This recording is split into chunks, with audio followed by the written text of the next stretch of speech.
I'll be making a video tutorial on how to solve real-life problems involving simple interest and compound interest. You want to invest 30,000 for the next 10 years. You have two options for your investment.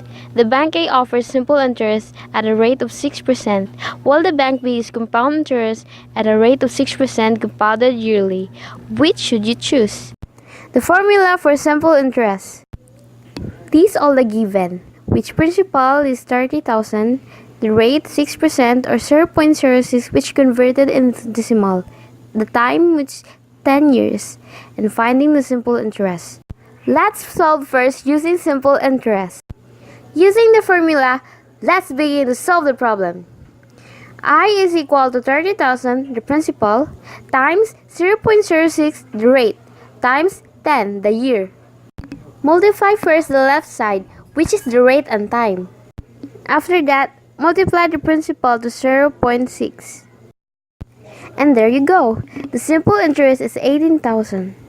The last one will be the maturity value. To get the maturity value, you will only add the principal and simple interest. Using simple interest, you would have 48,000 in 10 years.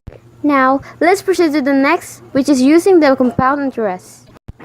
To get the amount, you should solve first inside of the parentheses by dividing the rate over n and plus 1, which the result is 1.06, caret n equals 1.80.